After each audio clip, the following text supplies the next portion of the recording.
Prime Minister, your about the economic... Your scaremongering does not stop at the economy, does it? What comes first, World War III or the global Brexit recession?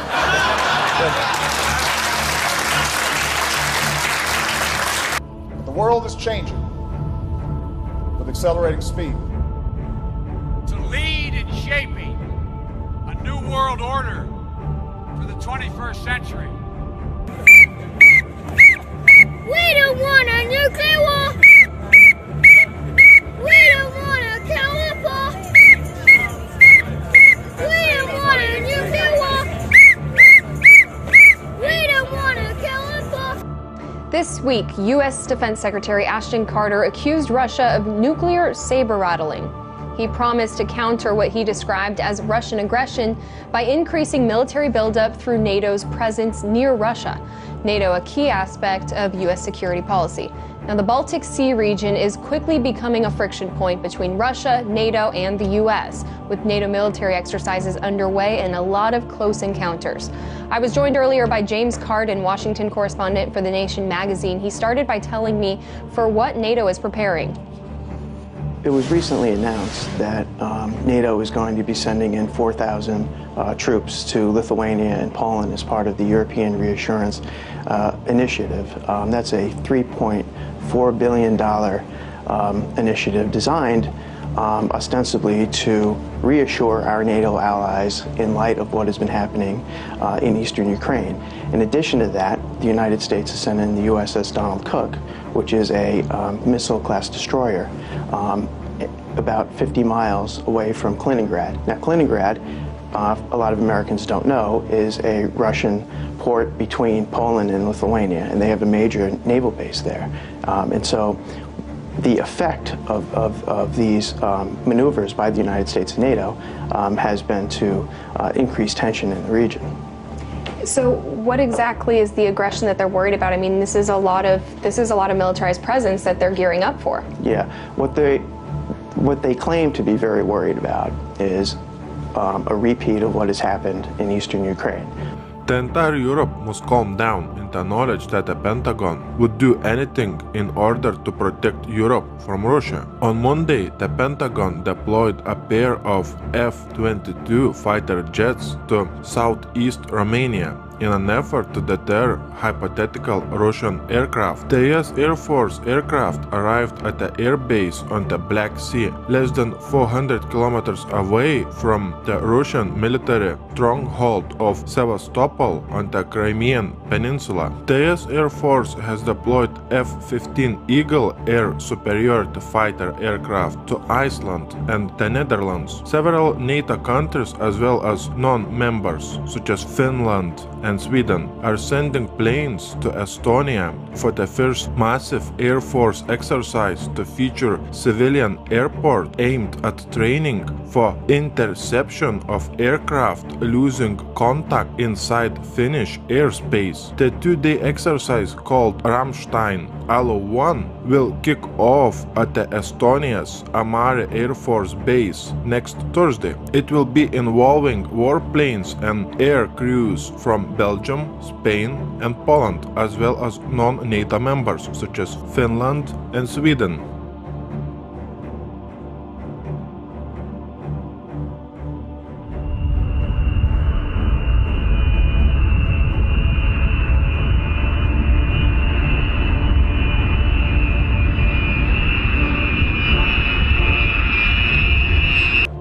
This is an emergency broadcast. This is a direct message to the Department of Defense, all four branches of the military, active duty, service members, veterans, their families, state governments, local governments, and the media. We are going to display 100% irrevocable proof that there is a global move, not just here, but all over the world, to militarize police and to put standing armies on the streets to suppress the population and to carry out political operations. It seems strange that at the same time when we have huge military drills, military hardware movement, and FEMA training in the US, in Europe we have 600 members of various European military forces recently conducted an exercise in the German North Rhine province ready to be deployed in the event of civil unrest or war. Why in the world Italy's streets would be patrolled by Chinese police? That shows a very strong message that Vatican will be partially protected by China during a major crisis. Finland Defense Minister Jussi Niinistö said Russia doesn't pose a threat to his country. But then why would Finnish government send a reminder to 900,000 soldiers to prepare for war with Russia? Because it's a mind game tactic used by the mainstream media. On top of that, additional 40 guided multiple launch rocket systems and warhead rockets worth $150 million sold to Finland, just in case NATO stockpiles military hardware in Norway. So we have what are called pre-position gear, both in caves and on ships, and it allows forces from the United States to come out and fall in on gear that is already forward deployed versus bringing all that gear with us. M1A1 tanks, amphibious assault vehicles, artillery, and logistics equipment support NATO allies. So any gear that is already forward deployed both reduces cost and speeds up our ability to support operations in crisis. So we're able to fall in on gear that is basically ready to go and respond to whatever that crisis may be. It always takes time to deploy forces to a certain area. When you have material, equipment, pre-positioned, you can fly in the personnel and you will be faster ready to conduct operations. So that's always an advantage to have that pre-position in stocks in Norway. The equipment will support Exercise Cold Response 16 starting later this month.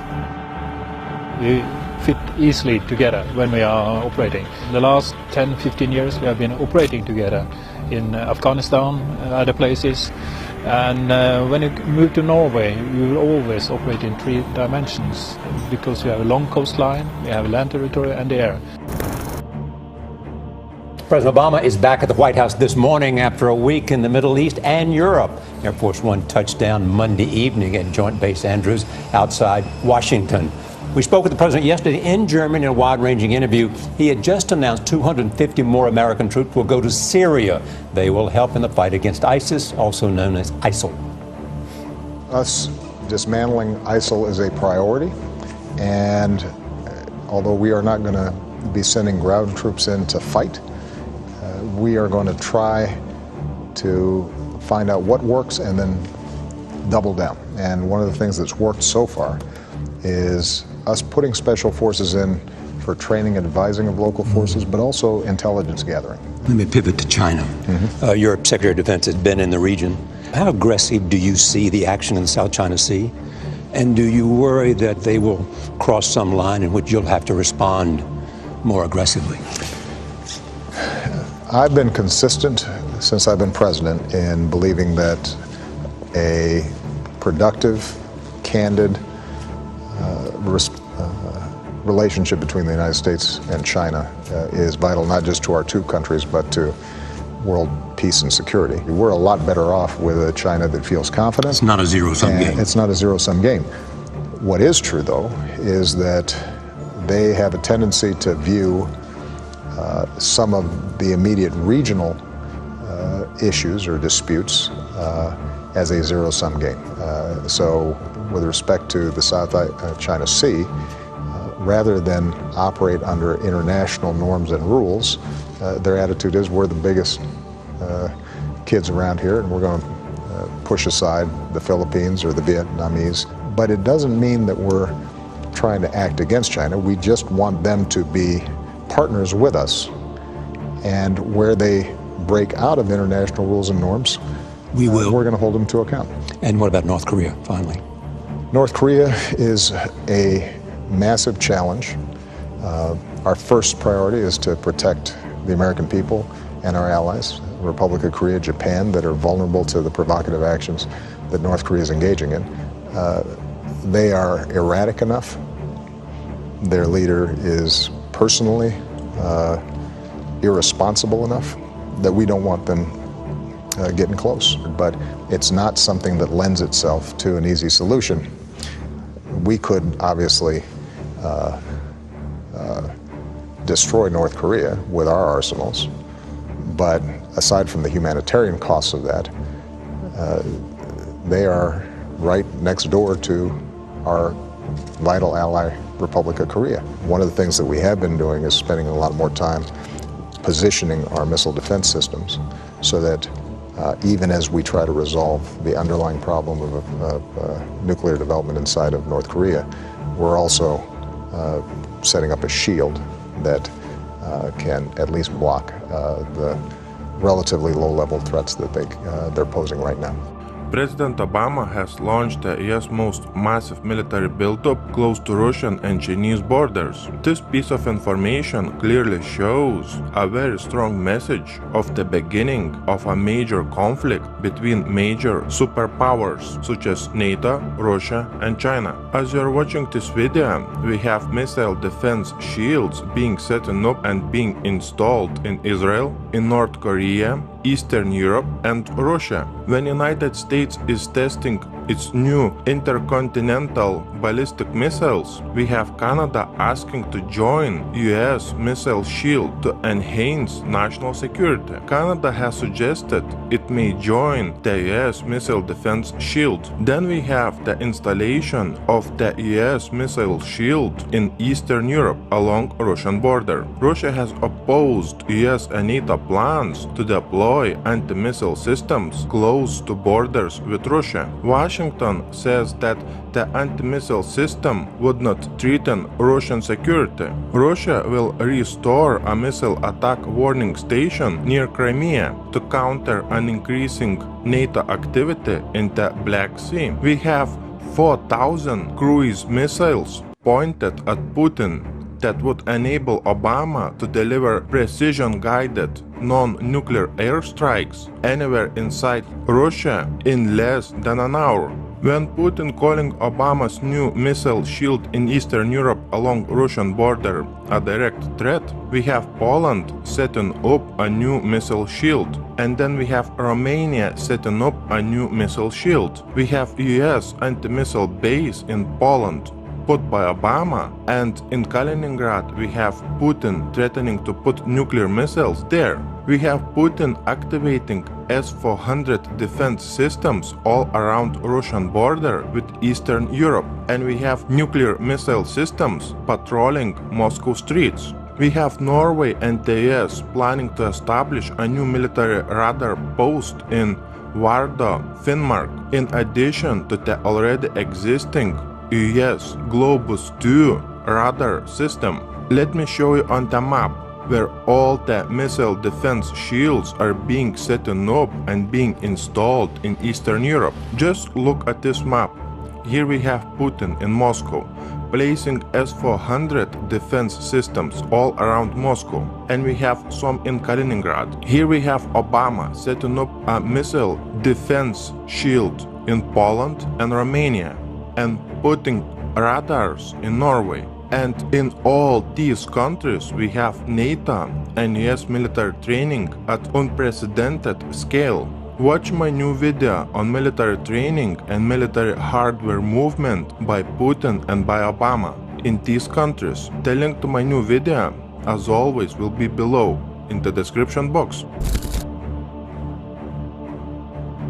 Just a little bit more than 70 years ago, we had a great war between major superpowers. Today, in the same place, on the same map, we have the same superpowers in the face of NATO and Russia preparing for a major war. Just remember, only a little bit more than 70 years ago, in the same place on this map, millions and millions of people died fighting for the same forces that are preparing a major conflict today. My biggest concern is that during World War II, there was no nuclear weapons available in such a big amount that is available today. And in the same place on this map, there was no nuclear power plants, so the war was limited in scope.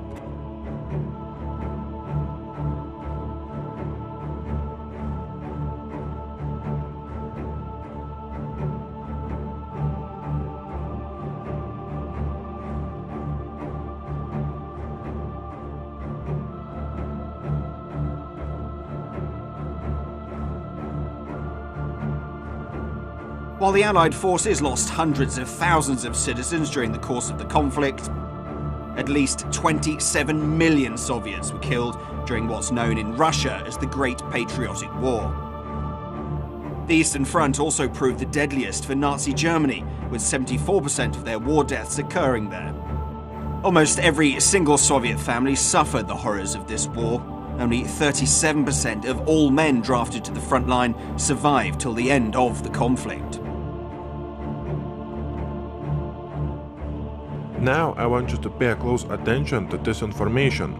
Washington continues to prepare a global strike, according to the Deputy Foreign Minister of the Russian Federation. The United States continue its destabilizing activities. This includes the creation of a global missile defense system, the continuation of the development of tools capable of inflicting a disarming strike without using nuclear weapons. The Rapid Global Attack System of the United States provides the establishment of a hypersonic system which will be able to apply high-precision non-nuclear strikes from American territory at targets on Earth within an hour. This system will cause a non-nuclear strike, disarming strategic nuclear forces, including those of Russia. 24 generals from 13 NATO countries gather in Latvia to train joint operations. We are prepared to fight and win if we have to.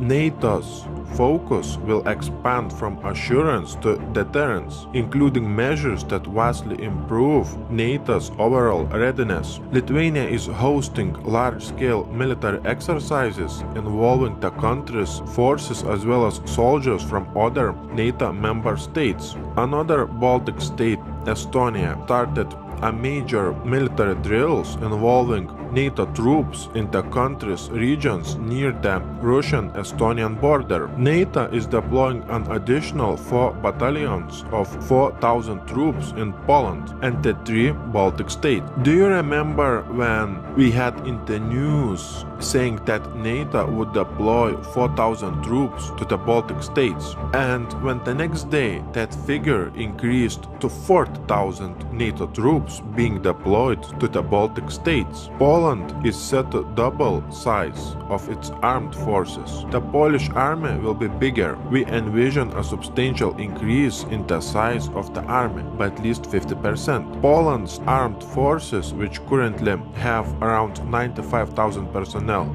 would grow to 150,000 personnel. Poland launched an ambitious 10-year defense project aimed at upgrading its military forces. According to Deputy Defense Minister Czesław Mroczek, in April 2016, Poland would choose a supplier of anti-missile defense system, which will reportedly cost around $10 billion. In total, Poland was planning to spend around $42 billion on its military upgrade over the next 10 years. Poland's military modernization program includes a missile defense shield, anti-aircraft systems, submarines, combat drones, armored personnel carriers. The Georgian army has begun the 2-week Nobel partner military exercises together with American and British forces. We're already going under a form of martial law. So let me show you some of the news we already went to in an earlier report. Then I'll go to a smattering of the other evidence right here. Much of it from the Department of Defense's own website. You have massive military gear being cached, armored vehicles, machine guns, helicopters, night vision, Humvees, with the police departments around the country. California has gotten the majority of it, along with Oklahoma and other areas to population. Texas has gotten double what California's gotten, and we have 10 million less than them. Oklahoma got basically double what California got, even though the crime rates are very low, because it's about suppressing the patriot population, just like they have on the map in Jade Helm showing Texas, Utah, and other areas as hostile. This is pre-caching to fight real Americans that won't go along with gun confiscation, you name it. Now, when you see Infowars.com articles I'm going to show you, you can go directly to the site, click on it, and go to the Department of Defense's site. DOD training manual, extremist founding fathers would not be welcome in today's military. Close quote. Army-sponsored report suggests new police force. That's WorldNet Daily. What's that out of? A stability police force for the United States, RAND Corporation. This is the martial law plan that I've been covering for 18 years. War gear flows to police departments, New York Times. Feds preparing to invade Texas, list state as hostile. They are preparing, not saying they're going to invade or take over. They are preparing for the takeover. And that's in the John Warner Defense Authorization Act of 96-97. They admit for insurrection by legislatures and governors. They just hope, just like Obamacare, you don't actually go read this stuff. Obamacare is great, and it's really working. We have to make sure America writes the rules of the global economy. Because if we don't write the rules for trade around the world, guess what? China will.